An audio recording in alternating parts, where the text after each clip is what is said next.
Hello friends, welcome to Bhoomika kitchen. ನಾನು ನಿಮ್ಮ ಭೂಮಿಕಾ ಸುದರ್ಶನ್. ಇವತ್ತು ಸಿಂಪಲ್ ಆಗಿ ಟೇಸ್ಟಿಯಾಗಿ ಹಸಿಮೆಣಸಿನಕಾಯಿ ಪುಳಿಯೋಗರೆ ಮಾಡೋದು ಹೇಗೆ ಅಂತ ತೋರಿಸ್ತಾ ಇದ್ದೀನಿ. ಹಸಿಮೆಣಸಿನಕಾಯಿ ಪುಳಿಯೋಗರೆ ಹಂಗಂತಿದಂಗೆ ನಿಮಗೆಲ್ಲ ಅನಿಸುತ್ತೆ ಅಲ್ವಾ, ಇದು ಹೇಗಪ್ಪ ಇರುತ್ತೆ ಅಂತ ಅಂದ್ಕೊಂಡು. ತುಂಬಾ ರುಚಿಯಾಗಿರುತ್ತೆ. ದೇವಸ್ಥಾನದಲ್ಲಿ ಪ್ರಸಾದ ಅಂತ ಕೊಡ್ತಾರಲ್ಲ, ಸೇಮ್ ಇದನ್ನೇ. ಎಷ್ಟು ರುಚಿಯಾಗಿರುತ್ತೆ ಗೊತ್ತಾ ಇದು. ಮಾಡ್ತಿದ್ರೆ ಪ್ರತಿ ಸಲನೂ ಹಬ್ಬಗಳಿಗೆ ಇದನ್ನೇ ಮಾಡೋಣ ಚಿತ್ರಾನ್ನದ ಬದಲು ಅಂತ ಅನಿಸುತ್ತೆ ನಿಮಗೆ.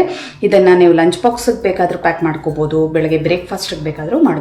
ಬನ್ನಿ ಮಾಡೋದು ಹೇಗೆ ಅಂತ ನೋಡ್ಕೊಳ್ಳೋಣ. ಸ್ಟವ್ ಆನ್ ಮಾಡಿಕೊಂಡು ಬಾಣಲಿ ಚೆನ್ನಾಗಿ ಬಿಸಿ ಆಗ್ತಿದೆ ಹಾಗೆ ಒಂದು ಅರ್ಧ ಟೀ ಸ್ಪೂನ್ ಅಷ್ಟು ಮೆಣಸು, 1/4 ಟೀ ಸ್ಪೂನ್ ಮೆಂತ್ಯ, ಇವೆರಡು ಚಟಪಟ ಅನ್ನೋವರೆಗೂ ಫ್ರೈ ಮಾಡ್ಕೊಳ್ತೀನಿ. ಮೆಂತ್ಯ ಮೆಣಸು ಚೆನ್ನಾಗಿ ಫ್ರೈ ಆಗ್ತಿದೆ ಹಾಗೆ 1.5 ಟೀ ಸ್ಪೂನ್ ಅಷ್ಟು ಜೀರಿಗೆ, ಅರ್ಧ ಟೀ ಸ್ಪೂನ್ ಸಾಸಿವೆ, ಇವೆಲ್ಲ ಒಳ್ಳೆ ಘಮ ಬರಬೇಕು ಅಲ್ಲಿವರೆಗೂ ಫ್ರೈ ಮಾಡ್ಕೊಳ್ತೀನಿ ಲೋ ಫ್ಲೇಮಲ್ಲಿ. ಒಳ್ಳೆ ಘಮ ಬರ್ತಾ ಇದೆ, ಸಾಸಿವೆ ಚಟಪಟ ಅಂತ ಇದೆ. ಸ್ಟವ್ ಆಫ್ ಮಾಡ್ಕೊಳ್ತೀನಿ. ಇದು ತಣ್ಣಗಾದ್ಮೇಲೆ ಮಿಕ್ಸರ್ಗೆ ಹಾಕೊಂಡು ಪುಡಿ ಮಾಡ್ಕೊಳ್ತೀನಿ. ತಣ್ಣಗಾದ್ಮೇಲೆ ಇವಾಗ ಪುಡಿ ಮಾಡ್ಕೊಳ್ತಾ ಇದ್ದೀನಿ. ಸ್ವಲ್ಪ ಕ್ವಾಂಟಿಟಿ ಇರೋದ್ರಿಂದ ಕುಟಾಣಿಯಲ್ಲಿ ಬೇಕಾದರೂ ಪುಡಿ ಮಾಡ್ಕೋಬೋದು.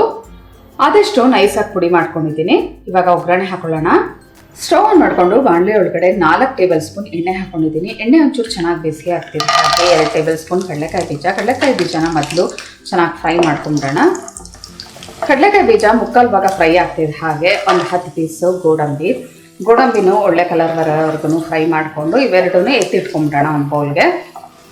ಎರಡು ಚೆನ್ನಾಗಿ ಫ್ರೈ ಆಗಿದೆ. ಇದನ್ನು ಒಂದು ಬೌಲ್ಗೆ ಟ್ರಾನ್ಸ್ಫರ್ ಮಾಡ್ಕೊಳ್ತೀನಿ. ಅದೇ ಬಾಣಲಿ ಒಳಗಡೆ ಸಾಸಿವೆ ಅರ್ಧ ಟೀ ಸ್ಪೂನ್, ಕಡಲೆಬೇಳೆ 1 ಟೀ ಸ್ಪೂನ್, ಉದ್ದಿನಬೇಳೆ 1 ಟೀ ಸ್ಪೂನ್, ಸಾಸಿವೆ ಚಟಪಟ ಅನ್ನೋವರೆಗೂ ಫ್ರೈ ಮಾಡ್ಕೊಳ್ಳೋಣ. ಸಾಸಿವೆ ಒಂಚೂರು ಸಿಡಿತಿದೆ ಹಾಗೆ 1 ಟೀ ಸ್ಪೂನ್ ಅಷ್ಟು ಎಳ್ಳು, ಎಲ್ಲ ಚೆನ್ನಾಗಿ ಫ್ರೈ ಆಗ್ತಿದೆ ಹಾಗೆ ಇಂಗು ಒಂದು ಸ್ವಲ್ಪ ಜಾಸ್ತಿನೇ ಹಾಕೋಬೇಕು ಪುಳಿಯೋಗರೆ ಆಗಿರೋದ್ರಿಂದ. ಒಂದ್ಸಲ ಜಸ್ಟ್ ಮಿಕ್ಸ್ ಮಾಡಿಕೊಂಡು ಮೈನ್ ಐಟಮ್ ಇದಕ್ಕೆ ಹಸಿಮೆಣಸಿನ್ಕಾಯಿ 7 ಹಸಿಮೆಣಸಿನ್ಕಾಯಿನ ಸೀಳ್ಬಿಟ್ಟು ಹಾಕೊಳ್ತಾ ಇದ್ದೀನಿ ಈ ಥರ ಅರ್ಧ. ಜೊತೆಯಲ್ಲೇ ಒಂದು 2-3 ಗರಿ ಕರಿಬೇವಿನ ಸೊಪ್ಪು ಎಳೆಯದಾಗಿರೋದ್ರಿಂದ ಒಂದು 2-3 ಗರಿ ಹಾಕೊಂಡಿದ್ದೀನಿ. ಇದನ್ನು ಚೆನ್ನಾಗಿ ಬಾಡಿಸ್ಕೊಳ್ಳೋಣ. ಹಸಿಮೆಣಸಿನ್ಕಾಯಿ ಚೆನ್ನಾಗಿ ಫ್ರೈ ಆಗ್ತಿದ್ದ ಹಾಗೆ 1/4 ಟೀ ಸ್ಪೂನು ಅರಿಶಿನ ಜಸ್ಟ್ ಒಂದ್ಸಲ ಮಿಕ್ಸ್ ಮಾಡ್ಕೊಳ್ಳೋಣ. ಪುಳಿಯೋಗರೆಗೆ ಮೇಯ್ನ್ ಇವಾಗ ಹುಣಸೆ ಹಣ್ಣು, ಒಂದು ನಿಂಬೆಹಣ್ಣು ಗಾತ್ರದ ಹುಣಸೆ ಹಣ್ಣು, ಒಂದು ಅರ್ಧ ಲೋಟ ನೀರು ಹಾಕ್ಕೊಂಡು ರಸ ತೆಗೆದಿಟ್ಕೊಂಡಿದ್ದೀನಿ. ಜೊತೆಯಲ್ಲೇ ಹುಣಸೆ ಹಣ್ಣು ಎಷ್ಟು ದಪ್ಪ ತೊಗೊಂಡಿರ್ತೀರ ಅಷ್ಟೇ ದಪ್ಪದಷ್ಟು ಬೆಲ್ಲ ಪುಡಿ ಮಾಡಿಬಿಟ್ಟು ಹಾಕೋಬೇಕು. ರುಚಿಗೆ ತಕ್ಕಷ್ಟು ಉಪ್ಪು, ಒಂದು ಅರ್ಧ ಟೀ ಸ್ಪೂನ್, ಎಲ್ಲ ಒಂದ್ಸಲ ಚೆನ್ನಾಗಿ ಮಿಕ್ಸ್ ಮಾಡಿಕೊಂಡು ಎಣ್ಣೆ ಬಿಡೋವರೆಗೂ ಇದನ್ನು ಚೆನ್ನಾಗಿ ಕುದಿಸ್ಕೋಬೇಕು. 4-5 ನಿಮಿಷ ಮೀಡಿಯಮ್ ಟು ಲೋ ಫ್ಲೇಮಲ್ಲಿ ಕುದಿಸ್ಕೊಳ್ತಿದ್ದ ಹಾಗೆ ಈ ಹದಕ್ಕೆ ಬಂದಿದೆ, ಎಣ್ಣೆ ಎಲ್ಲ ಚೆನ್ನಾಗಿ ಬಿಟ್ಟಿದೆ ಅಂತ ಹೇಳ್ತಿದ್ದಾರೆ ಸುದರ್ಶನು. ಇವಾಗ ಇದಕ್ಕೆ ಅನ್ನ ಹಾಕಿ ಕಲಿಸ್ಕೊಳ್ಳೋಣ. ಸ್ಟವ್ ಆಫ್ ಮಾಡ್ತಾ ಇದ್ದೀನಿ. ಗೊಜ್ಜನ್ನ ಒಂದು ಸ್ವಲ್ಪ ಎತ್ತಿಟ್ಕೊಳ್ಳೋಣ. ಖಾರ ನೋಡ್ಬಿಟ್ಟು ಹಾಕೊಂಡು ಕಲಿಸ್ಕೊಳ್ಳೋಣ. 1 ಕಪ್ ಅನ್ನನ ಹುಡಿಯಾಗಿ ಮಾಡಿಟ್ಕೊಂಡಿದ್ದೀನಿ. ಇದನ್ನು ಒಂದು ಪ್ಲೇಟ್ಗೆ ಹಾಕಿದ್ದೆ ಚೆನ್ನಾಗಿ ಹುಡಿಯಾಗಲಿ ಅಂತ ಅಂದ್ಬಿಟ್ಟು. ಆವಾಗಲೇ ಪುಡಿ ಮಾಡಿಟ್ಕೊಂಡಿದ್ವಲ್ಲ ಅದನ್ನು 1 ಟೀ ಸ್ಪೂನ್ ಅಷ್ಟು ಹಾಕೊಳ್ತೀನಿ. ಖಾರ ಪುಡಿ ಎರಡನ್ನೂ ಕಲಿಸ್ಬೇಕಾದ್ರೆ ನೋಡ್ಬಿಟ್ಟು ಮಸಾಲೆ ಬೇಕಾ ಅಂತ ಅಂದ್ಕೊಂಡು ಹಾಕೊಳ್ಳೋಣ. ಕಡಲೆಕಾಯಿ ಬೀಜ, ಗೋಡಂಬಿ ಒಂದ್ಸಲ ಸ್ಪ್ಯಾಚುಲಾದಲ್ಲಿ ಮಿಕ್ಸ್ ಮಾಡಿಕೊಂಡು ನಂತರ ಕೈಯಲ್ಲಿ ಮಿಕ್ಸ್ ಮಾಡ್ಕೊಳ್ತೀನಿ.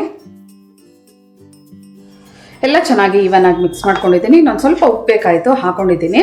ಇನ್ನೊಂದು ಟೇಬಲ್ ಸ್ಪೂನ್ ಅಷ್ಟು ಗೊಜ್ಜು ಮಿಕ್ಕಿದೆ. ಜೊತೆಗೆ ಪುಡಿನೂ ಅಷ್ಟೇ ಇನ್ನೊಂದು ಸ್ವಲ್ಪ ಇದೆ. ಇನ್ನೊಂದು ಚೂರು ಅನ್ನಕ್ಕೆ ಹಾಕ್ಕೊಂಡು ಮಿಕ್ಸ್ ಮಾಡ್ಕೋಬೋದು. ನಾನು ಸ್ವಲ್ಪ ಅನ್ನ ಮಾಡ್ಕೊಂಡಿದ್ದರಿಂದ ಎಷ್ಟು ಬೇಕೋ ಅಷ್ಟು ಗೊಜ್ಜನ್ನ ಹಾಕ್ಕೊಂಡು ಕಲಿಸ್ಕೊಂಡಿದ್ದೀನಿ. ನೋಡಿದ್ರಲ್ಲ, ಫಟಾಫಟ್ ಅಂತ ಹಸಿಮೆಣಸಿನ್ಕಾಯಿ ಉಪಯೋಗಿಸ್ಕೊಂಡು ಪುಳಿಯೋಗರೆ ಮಾಡೋದು ಹೇಗೆ ಅಂತ ಅಂದ್ಬಿಟ್ಟು. ದೇವಸ್ಥಾನದಲ್ಲೆಲ್ಲ ಇದೇ ಪ್ರಸಾದನ ನಿಮಗೆ ಕೊಡೋದು. ತುಂಬ ರುಚಿಯಾಗಿರುತ್ತೆ ಅಲ್ವಾ. ಮತ್ತೆ ಆಗ್ತಡ ನಿಮ್ಮನೇಲೂ ಇದನ್ನು ನೀವು ಮಾಡಿ ಹೇಗಿದೆ ಅಂತ ನನಗೆ ಕಮೆಂಟ್ ಬಾಕ್ಸಲ್ಲಿ ತಿಳಿಸಿ. ಇವತ್ತಿನ ಈ ಸಿಂಪಲ್ ಟೇಸ್ಟಿಯಾಗಿರೋ ಅಂಥ ಹಸಿಮೆಣಸಿನ್ಕಾಯಿ ಪುಳಿಯೋಗರೆ ಇಷ್ಟ ಆದರೆ ಲೈಕ್ ಮಾಡಿ, ಶೇರ್ ಮಾಡಿ. ಯಾರೆಲ್ಲ ಇನ್ನು ಭೂಮಿಕಾ ಕಿಚನ್ಗೆ ಸಬ್ಸ್ಕ್ರೈಬ್ ಆಗಿಲ್ಲ ದಯವಿಟ್ಟು ಸಬ್ಸ್ಕ್ರೈಬ್ ಆಗಿ. Thanks for watching.